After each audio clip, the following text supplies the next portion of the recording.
29 मार्च 2025 बेहद खास है ज्योतिषी दृष्टि से, क्योंकि इस दिन शनिदेव अपनी राशि का परिवर्तन करने वाले हैं। और जब भी शनिदेव अपनी राशि का परिवर्तन करते हैं, इसके साथ ही एक नई राशि पर शनि की साढ़े साती का प्रारंभ भी हो जाता है।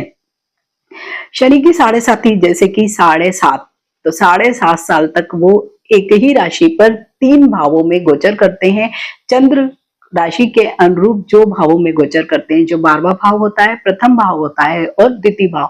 जब शनि देव चंद्र राशि से इन भावों में गोचर करते हैं, तब शनि की साढ़े साती आती है। तो अभी 29 मार्च 2025 को ही शनि देव मीन राशि में अपना गोचर प्रारंभ करेंगे। अभी एट प्रेजेंट वो कुंभ राशि में गोचर कर रहे हैं। तो जैसे ही शनि देव मीन राशि में गोचर करेंगे, इसका मतलब राशि चक्र की जो पहली राशि है उसके 12वें भाव में शनिदेव आ जाएंगे।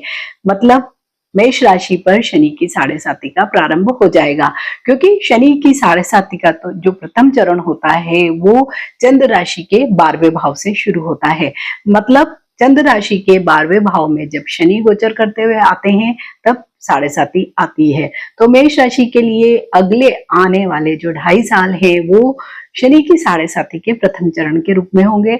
इसके बाद के जो 2.5 साल होंगे वो मेष राशि के प्रथम भाव यानी लग्न पर ही होंगे, तो वो शनि की साढ़े साती का दूसरा चरण होगा।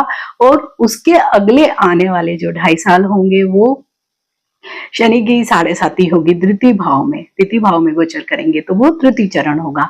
तो ऐसे 3 चरणों में शनिदेव अपनी जब राशियों का परिवर्तन करते हुए 12, 1 और 2 भाव में आते हैं, तो शनि की साढ़े साती सभी राशियों पे इसी तरह से लगती है। क्योंकि मेष राशि हमारे भव चक्र की सबसे पहली राशि है और मेष राशि के स्वामी है मंगल।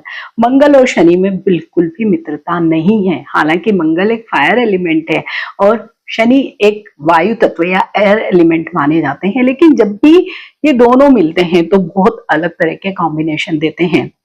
लेकिन मेष राशि के अभी 12वें भाव में जब शनि की साढ़े साती का प्रथम चरण स्टार्ट होगा, तो मेष राशि वाले लोगों को क्या कुछ इसके फल मिलने वाले हैं। क्योंकि साढ़े साती से इन जनरल सभी लोग बहुत ज्यादा भयभीत होते हैं और भयभीत होना बहुत स्वाभाविक भी है, क्योंकि शनिदेव क्या है, न्याय करता है।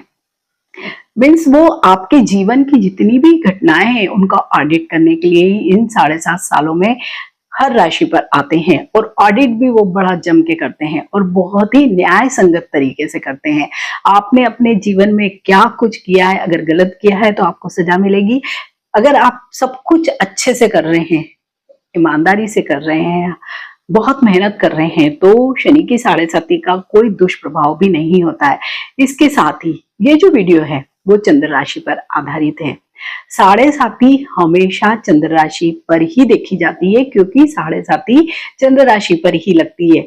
क्यों, जब भी शनि जो वह चक्र है चंद्र राशि पर ही जब गोचर करते हुए 12वें भाव, प्रथम भाव या द्वितीय भाव में आते हैं, तब शनि की साढ़े साती प्रारंभ होती है। तो इसे आप लग्न से ना देखें, क्योंकि लग्न हो सकता है कि आपका कोई और लग्न हो। सपोज आपका लग्न है वृषभ लग्न, तो वहां पर शनि की साढ़े साती नहीं देखी जाएगी। आप केवल और केवल इसे अपनी चंद्र राशि से ही देखिए।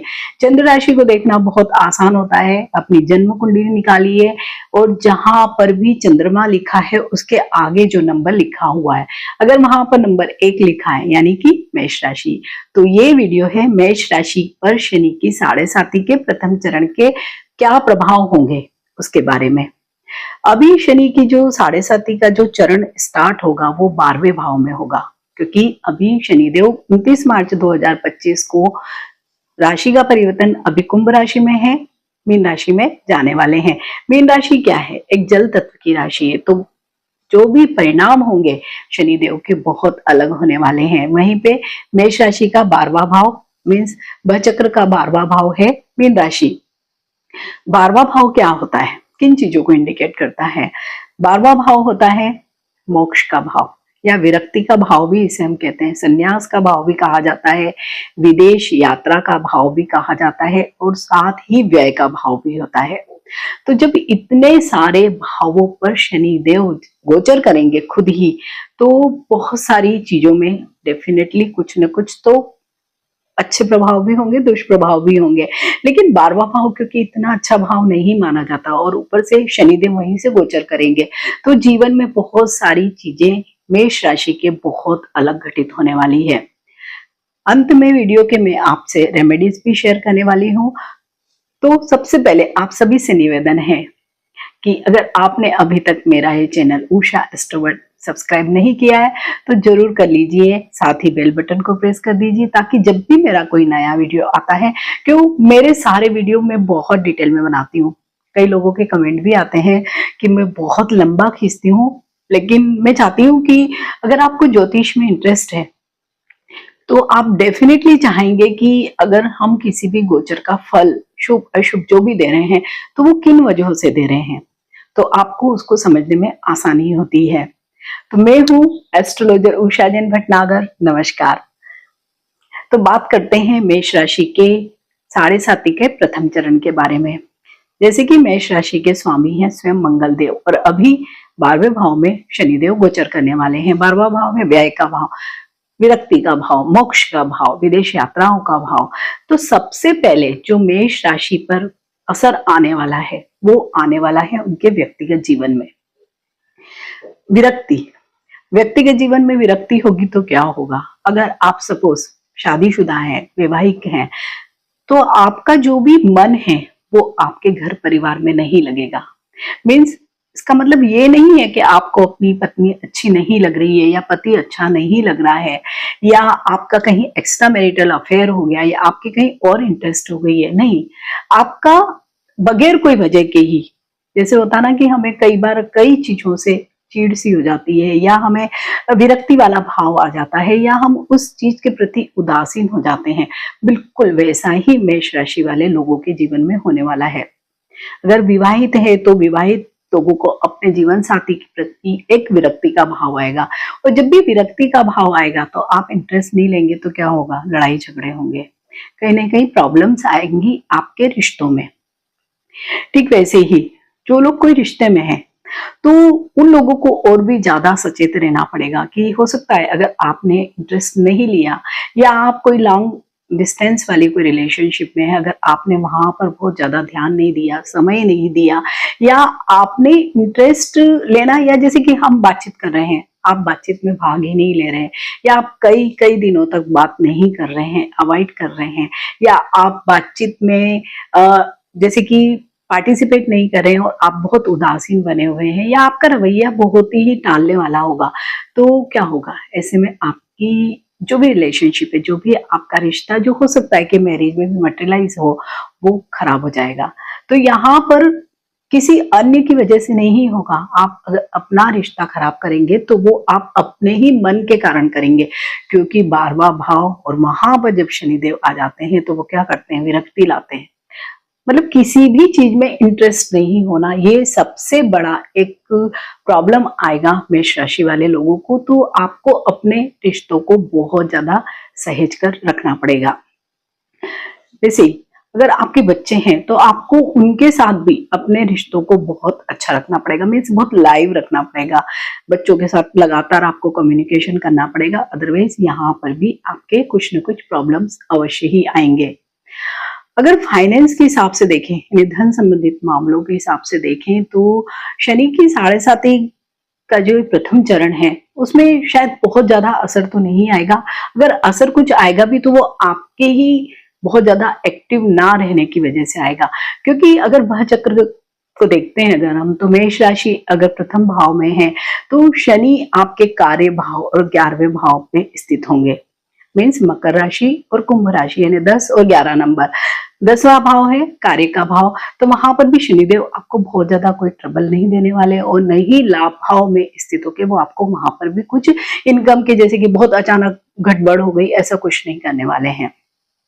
तो ये सबसे ज्यादा जो असर, जो पहला असर है वो यही है कि आप अपने रिश्तों में बहुत ज्यादा इंटरेस्ट नहीं लेंगे, इसलिए आपको प्रॉब्लम आ सकता है। दूसरा, विदेश यात्रा। विदेश यात्रा का मतलब ये बिल्कुल भी नहीं है कि जितने भी मेष राशि के लोग हैं वो सारे ही विदेश चले जाएंगे। विदेश यात्रा का हम इस तरह से मतलब समझते हैं कि जहां पर भी आप हैं, अभी जहां पर आप काम करते हैं या जिस जगह रहते हैं, तो वहां से आपको थोड़ा मूवमेंट करना पड़ेगा या रीलोकेट होना पड़ेगा। कई बार ऐसे होता है कि अगर सपोज आप कोई बिजनेस भी कर रहे हैं, जॉब में हैं, आपको कोई दूसरा स्टेशन मिल गया, आपको लगातार वहां ट्रेवल करते हुए जाना पड़ रहा है, या आप महीने के 10 दिन इधर रह रहे हैं, 20 दिन उधर रह रहे हैं, मीन्स इस तरह से आपकी मूवमेंट होगी, मीन्स यात्राएं होंगी। तो ये यात्राएं जब भी, जैसे जीवन में ज्यादा यात्राएं होती है, ज्यादा मूवमेंट होता है, तो भी अस्थिरता आती है, और उसके साथ ही हम अपनी फैमिली से भी दूर होते हैं, और कई अन्य जैसे खर्च अधिक बढ़ जाते हैं, क्योंकि ये एक व्यय का भी भाव है। तो अगर आप बहुत ज्यादा मूवमेंट करेंगे, बहुत ज्यादा ट्रेवल करेंगे, तो क्या होगा, आपके खर्चे बढ़ेंगे, आपकी हेल्थ भी खराब होगी। और अगर आप 10-15 दिन बाहर रह रहे हैं, आप बाहर का खाना खाएंगे, तो आपकी हेल्थ खराब होगी, डिटेरिएट होगी, या आपके कुछ ऐसे डाइजेस्टिव इश्यूज होंगे जो आगे चल के आपको प्रॉब्लम में भी डाल सकते हैं। तो विदेश यात्रा को हमको इस तरह से समझना चाहिए। लेकिन यही जो सचमुच ही बाहर जाना चाहते हैं, सपोज बच्चे अगर पढ़ने के लिए बाहर जाना चाहते हैं, या आप कोई ऐसे जॉब में है कि जहां पर आपको अब्रॉड में अपॉर्चुनिटी मिल सकती है, आप थोड़े भी प्रयत्न करेंगे, मीन्स मेष राशि वाले लोग थोड़ा भी प्रयत्न करेंगे, तो उन लोगों को अपॉर्चुनिटी बाहर अवश्य ही मिल सकती है। तो यहाँ पर एक पॉजिटिव चीज ये है कि अगर आप जॉब में भी देखते हैं, या आप अगर सेल्स में है, मार्केटिंग में है, या कोई अन्य भी किसी जॉब में है या बिजनेस में, तो वहां आपको हो सकता है कि अपने काम को एक जगह से छोड़ के दूसरी जगह भी करना पड़ सकता है। और जो लोग सचमुच बाहर जाना चाहते हैं, तो उनके लिए तो बहुत अच्छा समय है ही। एक्सपोर्ट इंपोर्ट का अगर कोई आप बिजनेस करते हैं या करना चाहते हैं, अगर पहले से कोई प्लान है, तो अब उसको मटेरियलाइज करने का समय 29 मार्च के बाद ही आ जाएगा। तो ये दूसरा जो हम देखते हैं कि 12वें भाव से विदेश यात्रा का जो योग देखते हैं, वो हमें अच्छा दिखाई देता है। तीसरा जो एक सबसे ज्यादा जो व्यय का भाव, तो व्यय कहाँ होगा, अगर आप ट्रेवल बहुत करेंगे तो व्यय होगा। साथ ही यहाँ से 12वें भाव में जब शनिदेव गोचर करेंगे, उनकी जो डायरेक्ट दृष्टि पड़ेगी छठे भाव पे, जो है रोग, ऋण और शत्रु का भाव। तो विशेषकर आपका स्वास्थ्य तो हो सकता है कि बहुत ट्रेवल करने से, या वर्कलोड, क्योंकि शनि की 7.5 है, तो वर्कलोड तो डेफिनेटली आप पर होने ही वाला है। मीन्स शनि हमेशा पैरों को चलायमान रखते हैं, क्योंकि वो पैरों के ही कारक हैं। इट मीन्स आपको बहुत भागदौड़ करनी है।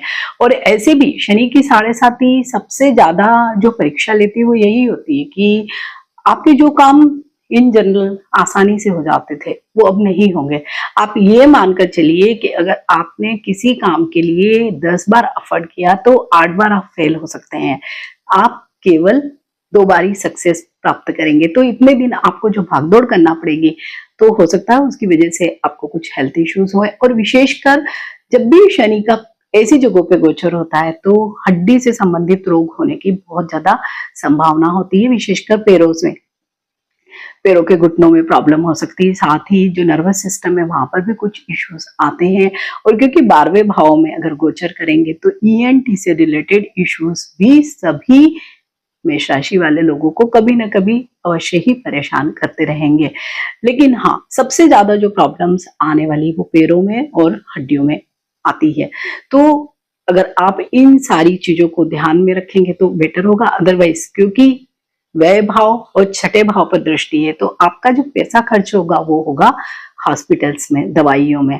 साथ ही अगर आपके बच्चे हैं, आप शादीशुदा हैं और बच्चे हैं आपके, तो हो सकता है कि इस समय उनकी भी हेल्थ का कुछ ना कुछ इशू आपको अवश्य ही परेशान करें, और उसमें भी आपका अच्छा खासा पैसा खर्च हो। तो यहाँ ये बात भी आपको ध्यान रखनी होगी। जैसे कि 12वां भाव है विरक्ति का भाव, तो आपके जीवन में भी ये चीजें बहुत होने वाली है मेष राशि के जीवन में, कि अचानक ही आपको कोई गुरु मिल जाएगा, या कोई ऐसा कोई उपदेशक या ऐसा प्रचारक मिल जाएगा कि आपको धर्म में रुचि होने लगेगी। लेकिन क्योंकि शनि के होने की वजह से आप क्या करने वाले हैं, बहुत ही प्रेशर से या फोर्सिबली उन चीजों को फॉलो करने लगेंगे। कि अगर सपोज किसी ने, आप किसी भी धर्म के हैं और हर धर्म में कुछ न कुछ रिचुअल्स फॉलो करने का जरूर होता है सिस्टम, तो आप उन रिचुअल्स को बहुत ही ज्यादा प्रेशर के साथ या बहुत ऑनेस्टली या कह सकते हैं बहुत रिलीजियसली उनको फॉलो करने लगेंगे। भले ही वो आपका जो डेली रूटीन है उसमें वो कहीं पे भी फिट नहीं बैठता होगा। तो जब भी हम इस तरह का कोई भी रिचुअल्स को अचानक से ही फॉलो करने लगते हैं या किसी गुरु के कहने पे, या आप सपोज कोई यूट्यूब का ही आपने वीडियो सुना, उसमें बहुत सारे रेमेडीज आपको बताई, आपको लगा हाँ ये मेरे लिए फायदेमंद है, लेकिन आपका जो डेली रूटीन है, शेड्यूल है, उसमें वो कहीं फिट नहीं बैठती है या आपका टाइम उसके अनुरूप नहीं हो पाता।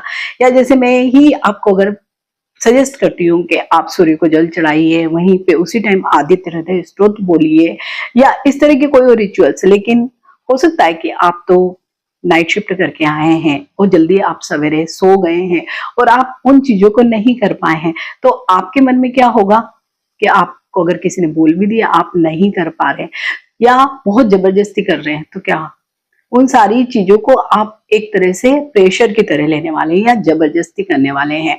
तो मेष राशि वाले सभी लोगों को इस समय शनि की साढ़े साथी के प्रथम भाव में ये बात का बहुत अधिक ध्यान रखना है कि अगर आप कोई भी स्पिरिचुअल गुरु या रिलीजियस गुरु या किसी भी चीज को फॉलो करते हैं, विशेषकर धर्म के मामलों में, तो उसको बहुत ज्यादा जैसे प्रेशर के साथ या मीन्स जबरदस्ती बिल्कुल ना करें, उसको लाइट वे में सहजता से करें। अदरवाइज क्या होगा, आप गिल्ट भी फील करेंगे कि मैं ये चीजें नहीं कर रहा हूँ, या आप हो सकता है अगर आपने कोई धर्म को फॉलो करते हैं या किसी चीज को फॉलो करते हैं तो आप एक अपराध बोध से भी ग्रस्त हो सकते हैं और शनि आपको ये भावना दे सकते हैं। और जब भी हम गिल्ट फील करते हैं या किसी प्रकार का अपराध बोध होता है तो हमारा कॉन्फिडेंस कम होने लगता है। इसके साथ ही हमें कई तरह के वहम होते हैं, क्योंकि 12वां भाव इस तरह के डाउट्स को भी बहुत ज्यादा जन्म देता है कि अगर हमारे जीवन में सपोज आपको किसी ने कोई रेमेडी दी जो बड़ी स्पिरिचुअल है या रिलीजियस कोई चीज करने के लिए दी, आपने वो नहीं करी और उसके बाद ही आपकी हेल्थ खराब हो गई या आपको कोई पैसे का लॉस हो गया या कोई चीज ऐसी हो गई जो अनहैप्पी है, तो आप क्या डाउट करेंगे, ये मैंने नहीं किया था इसलिए मेरे जीवन में ये सारी चीजें हो गई है। तो यहाँ पर मेष राशि वाले सभी लोगों को बहुत ज्यादा ध्यान रखना है पूरे इन 2.5 सालों में कि जो आप कर सकते हैं, जो सहजता से आप जो चीज को फॉलो कर सकते हैं, धर्म के क्षेत्र में, अध्यात्म के क्षेत्र में, योग ध्यान किसी भी क्षेत्र में आप उतना ही करिए, क्योंकि 12वां भाव क्या है, योग ध्यान अध्यात्म मीन्स कहीं ना कहीं धर्म से संबंधित चीजों का भी, फिलॉसफी से संबंधित चीजों का भी। तो आपको अपने जीवन में केवल उन्हीं चीजों को फॉलो करना है जो आप सहजता से कर सकें। ये भी आप सब लोगों के लिए एक बहुत बड़ा टर्निंग पॉइंट वाला ही होगा, और ये क्योंकि आपकी पूरी पर्सनालिटी को ही चेंज करेगा। इसके साथ ही जब भी 12वें भाव में शनि की साढ़े साथी का प्रथम गोचर होता है तो आप देखेंगे कि आपके नेचर में बहुत ज्यादा ड्रास्टिक चेंज आएगा। जो चीजें आप पहले करते आ रहे हैं, हो सकता है आप बिल्कुल उन चीजों में इन्वॉल्व ही ना हो, आपको मजा ही ना आए। जैसे कि आप एक बहुत ही पार्टी लवर हैं, आपको हर सैटरडे संडे बहुत पार्टी में जाके एंजॉय करने का मन होता है कि काम के बाद रिलैक्स करने का मन होता है। अब आपका शनि की साढ़े साथी के प्रभाव की वजह से हो सकता है कि अब आप थोड़ा लोगों से घुलना मिलना कम कर दें, आपको पार्टी में जाके मजा ही ना आए और धीरे धीरे आप पार्टी में जाना ही बंद कर दें। तो ये सारी चीजें मेष राशि वाले सभी लोगों के जीवन में इस तरह से, व्यक्तिगत जीवन में इस तरह के चेंजेस अवश्य ही लाएगी। मीन्स ये भी क्या है, एक विरक्ति का भाव है कि जो चीजें आप पहले कर रहे थे उन चीजों में अब चेंज आएगा, और आपके जो सराउंडिंग के लोग हैं, आपके घर परिवार है, वो इस चीज को नोटिस करेंगे। क्योंकि आपको अगर सपोज आपको पार्टी में जाने का मन नहीं हो रहा है तो हो सकता है आप कोई उस समय कोई लर्निंग मीन्स कोई क्लास कर ले ज्वाइन, या कोई और चीज सीखने लगे। मीन्स इसका मतलब ये नहीं है कि आप अगर चेंज हो रहे हैं तो खराब के लिए हो रहा है। आपके जीवन में चीजें आप खुद ही चेंज करेंगे, अपनी चॉइस या अपने जो भी काम करने का तरीका उसको आप चेंज करेंगे। सपोज आप कोई एक काम कर रहे हैं, आप अकाउंट्स का अगर काम कर रहे हैं तो हो सकता है कि आप कोई इस तरह से अचानक से कोई नई चीजें सीखने लगे कि आपका करियर ही बिल्कुल ही प्रोफाइल ही चेंज हो जाए आपका। तो ये मेष राशि वाले सभी लोगों के जीवन में ये जो समय है इस तरह से चेंज का भी समय होगा, और ये आपको यकायक नहीं होगा। धीरे धीरे जैसे जैसे आप शनि की साढ़े साथी के प्रथम चरण में आप निकलते जाएंगे और आप देखेंगे कि आपको बहुत सारे चेंजेस आ रहे हैं। साथ ही जब भी शनि की साढ़े साथी आती है तो लोग थोड़ा सा अपने में सीमित होने लगते हैं। अगर आप पहले बहुत टॉकेटिव हैं, बहुत बातचीत करते हैं, लोगों से घुलना मिलना आपको पसंद है, तो अब आप शायद वो ना करें। आप थोड़ा सा रिजर्व होने की कोशिश करेंगे या आप अपने आप में ही सीमित होने लगेंगे। तो ये भी आपकी पर्सनालिटी में एक चेंज होगा। और जब भी हम इस तरह का चेंज करते हैं तो हमारे सामाजिक संबंधों में भी बहुत अलग चीजें होने लगती हैं। मीन्स हमारे संबंध सभी से बहुत अलग होने लगेंगे। तो यहाँ पर आपको ये बात भी ध्यान रखना होगी। इसके साथ ही जब भी शनि की साढ़े सती का प्रथम चरण आता है तो आपके जीवन में कई लोग ऐसे आएंगे जो सलाहकार बन के आपके जीवन को शायद डिस्टर्ब कर दें। सलाहकार मीन्स सलाहकार भी हम कह सकते हैं, या ऐसे लोग बीच में आ जाएंगे आपके रिश्तों के बीच में जो आपके जीवन को शायद खराब कर दे। व्यक्तिगत भी हो सकता है, व्यवसायिक भी। इसका मतलब ये बिल्कुल भी नहीं है कि आप एक्स्ट्रा मैरिटल अफेयर्स में पड़ जाएंगे और आपका व्यक्तिगत जीवन खराब हो जाएगा। लेकिन कई बार ऐसे लोग हमारे दो पति पत्नी के भी रिश्तों के बीच में अगर कुछ चीजें चल रही हैं, आपने किसी से कुछ शेयर किया, उसने कुछ सलाह दी और आपने उसको अप्लाई कर लिया, तो हो सकता है कि उसकी जो सलाह है वो आपके जीवन में बिल्कुल भी यूजफुल नहीं हुई, उल्टे उससे और भी ज्यादा आपके रिश्तों में तनाव आ गया या कुछ न कुछ समस्या आ गई। तो आपको अपने जीवन में इस तरह के किसी भी सलाहकार या तीसरे व्यक्ति का आना बिल्कुल नो एंट्री करना है। इसका मतलब ये बिल्कुल भी नहीं है कि आप एक्स्ट्रा मैरिटल अफेयर में पड़ने वाले हैं या आपके जीवन में कोई इस तरह का तीसरा व्यक्ति आएगा। वो तीसरा व्यक्ति कोई भी हो सकता है, आपका दोस्त भी हो सकता है, आपका भाई, आपकी बहन, आपके माता पिता, कोई भी सगा संबंधी हो सकता है, जो आपको इस तरह की सलाह देके आपके जीवन में जो चल रहा था उसमें बीच में आके कहीं पे दखल अंदाजी कर रहा है, उसकी वजह से आपका जो जीवन है थोड़ा सा खराब हो जाए। तो ये आपको साढ़े साथी में बहुत ज्यादा ध्यान रखना है। ये तो 12वें भाव के हमने प्रभाव देखे। अब जब शनि 12वें भाव में गोचर करेंगे तो जैसे सभी को मालूम है कि शनि देव के पास तो 3-3 दृष्टियां हैं। तो एक जो उनकी दृष्टि पड़ेगी, तीसरी दृष्टि, वो पड़ेगी द्वितीय भाव पर। और शनि की जो 3 दृष्टियां उसमें तृतीय दृष्टि मतलब तीसरी दृष्टि सबसे खतरनाक मानी जाती है और वो पड़ रही है आपके द्वितीय भाव पे। और द्वितीय भाव क्या है? धन का भाव, वाणी का भाव और परिवार का मतलब कुटुंब, जो बड़ा परिवार जो हम देखते हैं ना, पूरा फैमिली, उसका भाव है।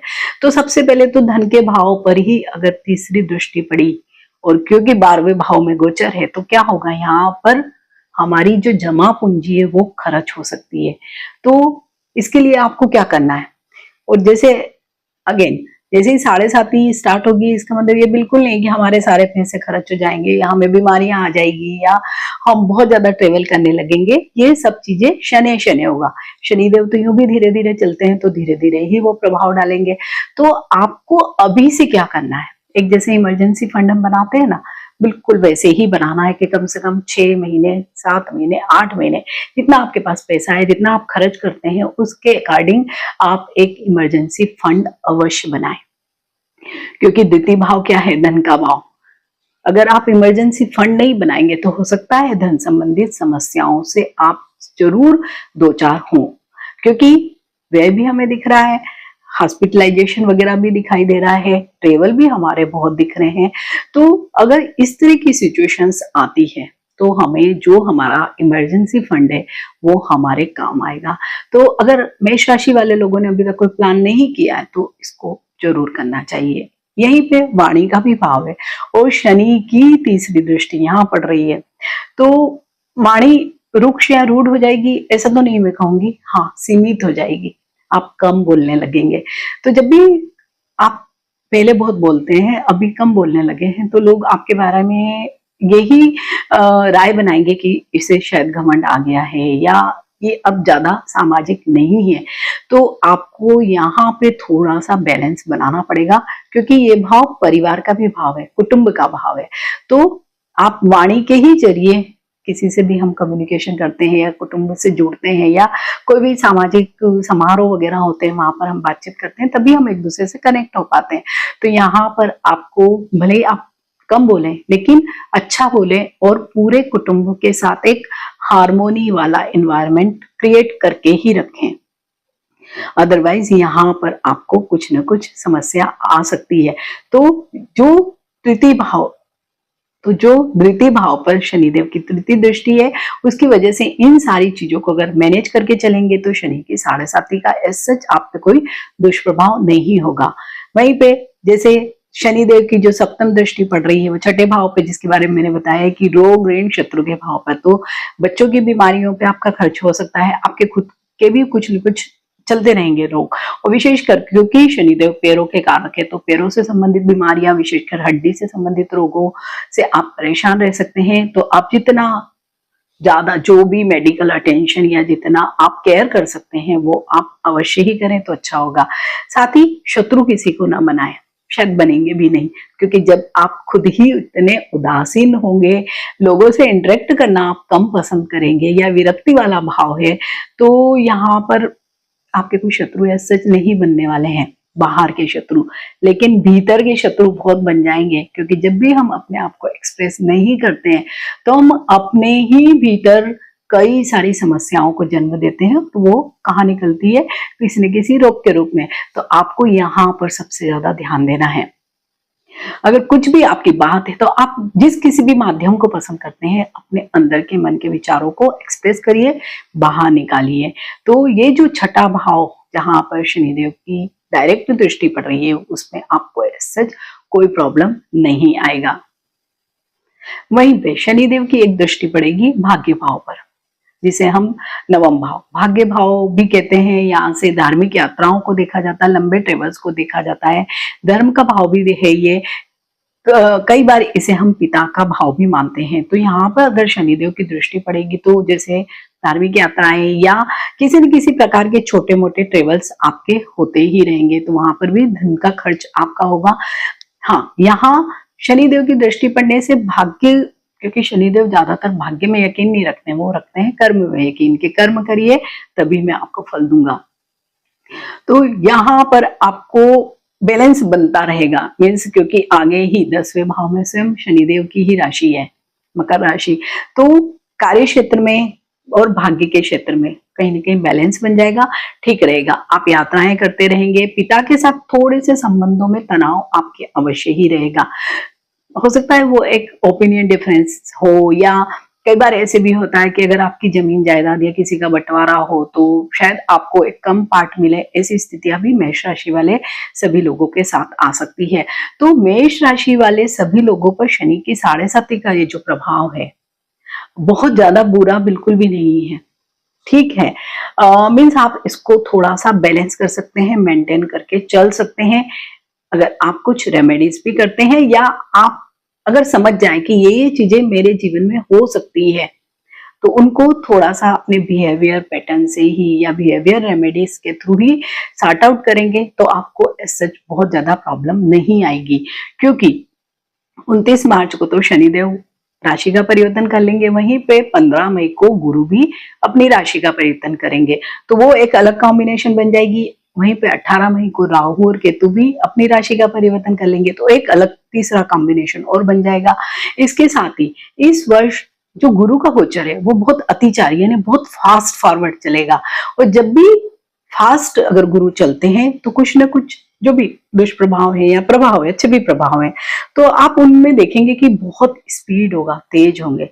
अगर मेष राशि पर शनि की 7.5 की हम जो प्रभाव जैसे मैंने यहाँ आपसे शेयर किए हैं, तो उन प्रभावों को अगर आप देखोगे तो बहुत जल्दी जल्दी घटित होंगे, अच्छे प्रभाव भी बुरे प्रभाव भी। तो आप सब लोगों को डरना नहीं है, तैयारी करना है, फाइनेंस की भी, व्यक्तिगत जीवन की भी, और कुछ रेमेडीज जरूर करनी है। रेमेडीज क्या करनी है आप लोगों को? सबसे पहले तो आपको जो भी शनि का जो बीज मंत्र है, ओम शम शनिश्चराय नमः, उसका आपको नित्य जाप करना है। क्योंकि फाइनेंसेस मुझे नहीं लगता कि एज सच मेष राशि वाले लोगों का बहुत बड़ा कंसर्न होगा, वो शायद वैसे ही चलते रहेंगे। उसमें हाँ, व्यय थोड़ा अधिक होगा तो थोड़ा सा आप जमा कम कर पाएंगे या निवेश कम होगा, अदरवाइज बहुत ज्यादा बड़ा मेजर कोई प्रॉब्लम नहीं आएगा। लेकिन अगर आता है तो आप दशरथ कृत शनि स्तोत्र है, आप उसको अगर सुनेंगे तो धन संबंधित कई सारी आपकी जो समस्याएं हैं वो भी समाप्त होगी। इसके साथ मेष राशि वाले सभी लोगों को, जैसे कि 29 मार्च को ही शनि की 7.5 का प्रारंभ होगा, उसके पहले ही आपको 15 मार्च के लेके 29 मार्च के बीच में जिस दिन भी सैटरडे या ट्यूसडे जो भी कोई दिन पड़ता है, तो आप हनुमान जी को एक चोला अवश्य ही चढ़ाएं। साथ ही उनको एक मीठे पान का भी, मीठा जो गुलकंद उसमें लगा होता है, कत्था और वो चूना और ये सब नहीं, केवल गुलकंद उसमें डालिए और भगवान को अर्पित करिए। मतलब उनको पान का बीड़ा आप खिलाइए और उनसे कहिए कि ये जो शनि की 7.5 है और मेरे जीवन का एक बहुत बड़ा नया अध्याय शुरू हो रहा है, इस चीज को आप ही पार लगाना, तो आप देखेंगे कि आपके कई सारे प्रॉब्लम्स सॉल्व हो जाएंगे। और जिस किसी की भी शनि की 7.5 जीवन में दूसरी बार या तीसरी बार आ रही है अगर, तो आप ये मानकर चलिए शनि की ही वजह से आपका पूरा एक जैसे मेकओवर या चेंज हो जाता ना, प्रोफाइल में चेंज, आपकी पर्सनालिटी में चेंज, आपके व्यक्तिगत जीवन में चेंज अवश्य ही आएगा। तो उसके लिए भी थोड़ा सा मेंटली प्रिपेयर रहिए। तो शनिदेव क्या चाहते हैं? सबसे ज्यादा डिसिप्लिन चाहते हैं। जल्दी उठिए, जल्दी काम करिए। जितना आप डिसिप्लिन में रहेंगे उतना ही वो खुश होंगे। इसके अलावा आप शनि कि जो भी चालीसा है वो पढ़िए। हनुमान चालीसा, आप कोई भी हनुमान मंदिर में जाइए, वहां जाकर पढ़िए।